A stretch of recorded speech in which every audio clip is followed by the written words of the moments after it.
Baik, kata Rumi, aku mencintai teman-temanku tidak dengan hati atau pikiranku untuk berjaga-jaga, karena hati bisa berhenti, karena pikiran bisa lupa.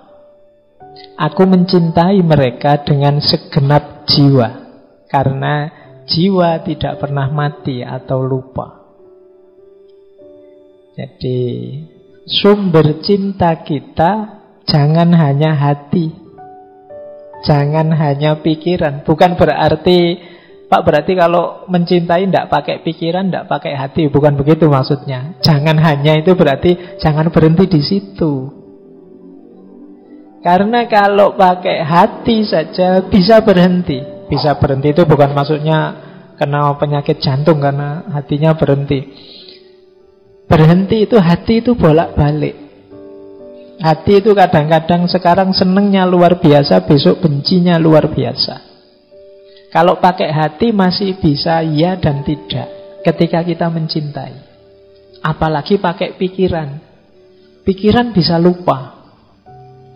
Kalau pas berdua, wah aku sayang sekali padamu, nanti keluar ada yang lebih cakep, lupa dengan kalimat yang tadi. Pikiran bisa lupa. Jadi ya lupa itu kita kan mudah terlena, akal itu mudah terdistraksi. Maka cintailah dengan jiwa. Jadi mencintai dengan jiwa itu mudahnya kita melihat hakikat terdalam dari seseorang. Manusia itu siapapun dia, di level terdalamnya, di situ ada ruhnya Allah. Wa nafakha fihi min ruhi, yang di situ ada citranya Allah. Jadi pertemuannya tidak hanya pertemuan dua akal, tidak hanya pertemuan dua hati, tapi juga pertemuan dua jiwa. Makanya dalam bahasa Inggris istilahnya soulmate.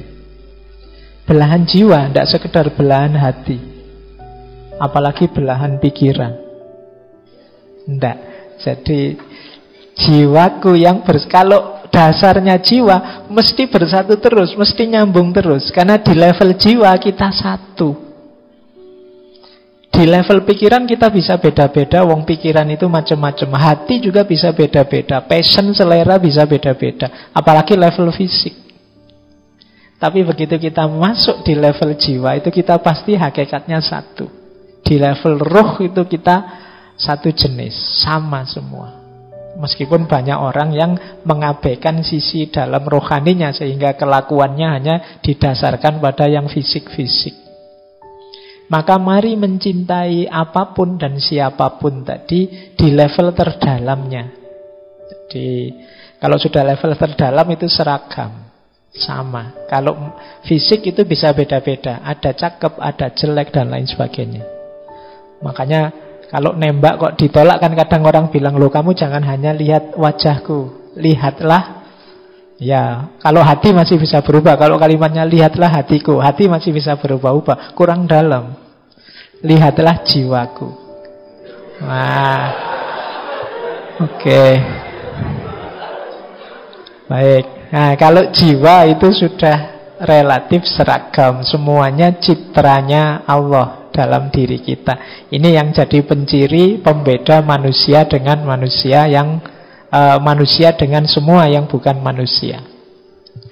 Baik, jadi cintailah sahabatmu dengan jiwa. Jadi tidak lagi sepenuh hati, tapi sudah sepenuh jiwa. Baik, ini filosofinya agak dalam ya. Yang pertama ini, prinsip pertama. Prinsip kedua, ini dari salah satu syairnya Maulana Rumi.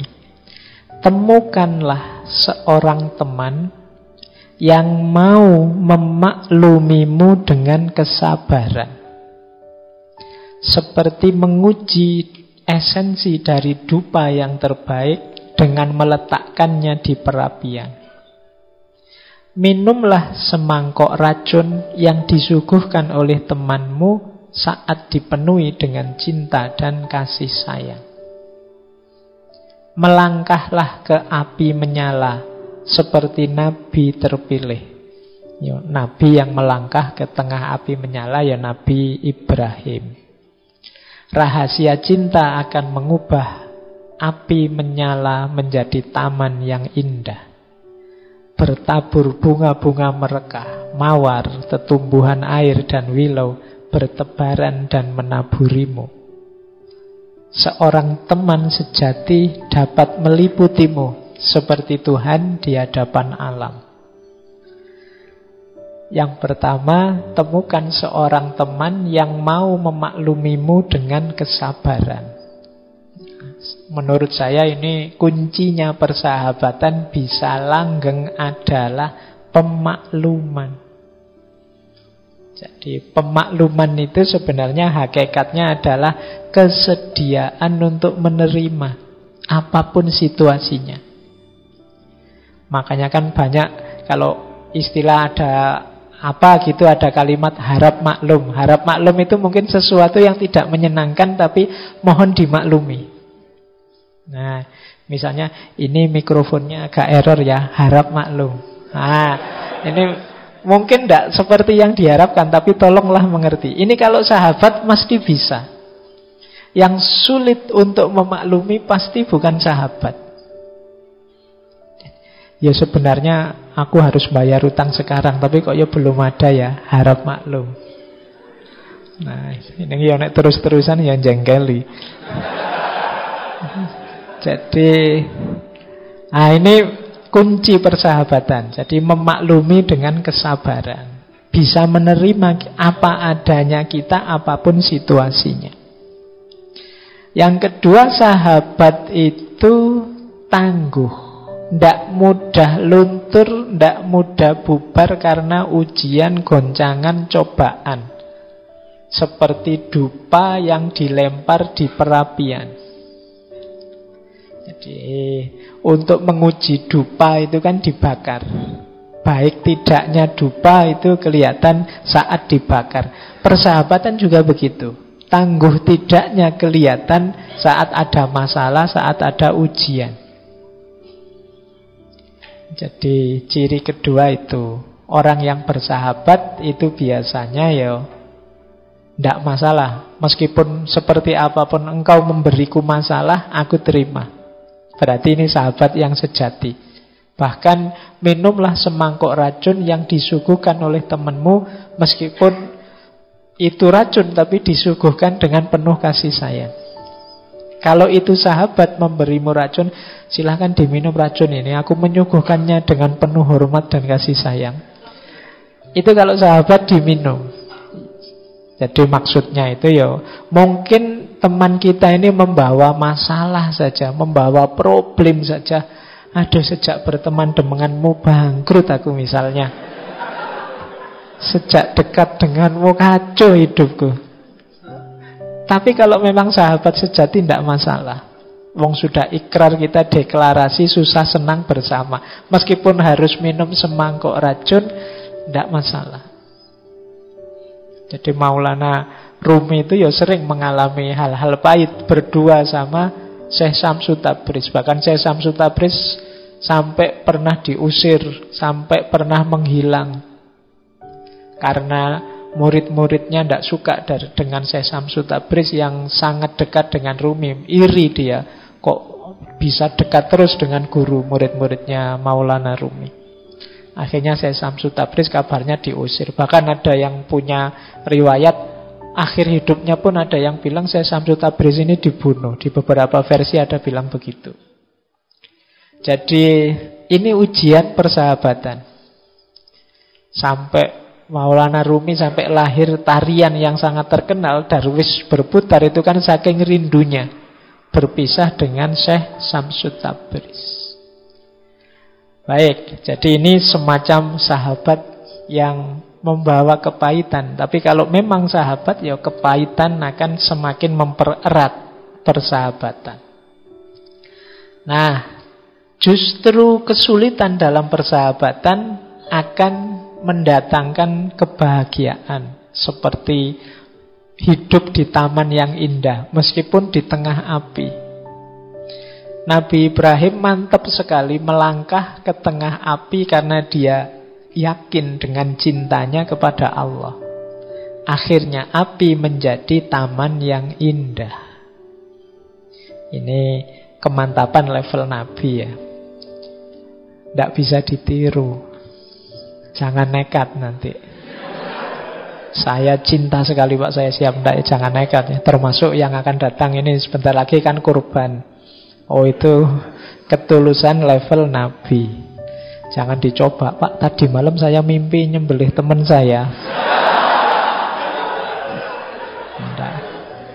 Tidak bisa begitu, itu levelnya beda. Kan di Quran ada Pak. Iya, yang memahaminya tidak begitu.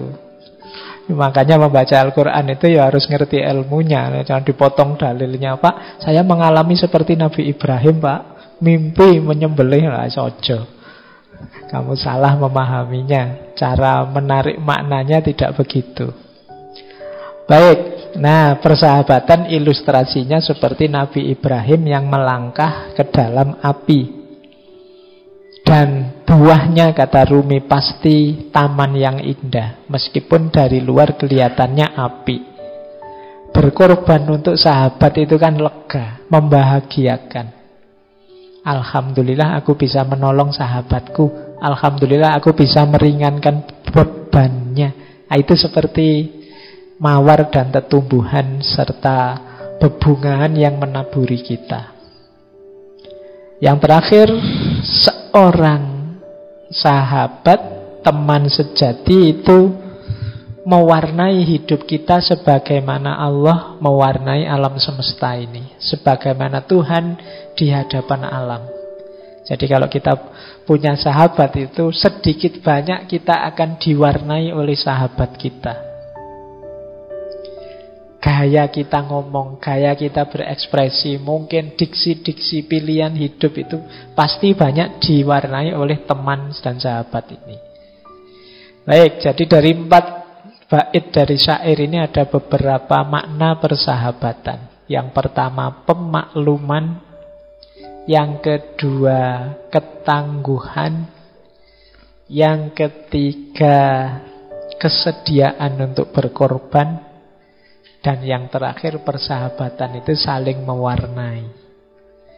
Nah, ini nasihat Maulana Jalaluddin Rumi yang berhubungan dengan persahabatan.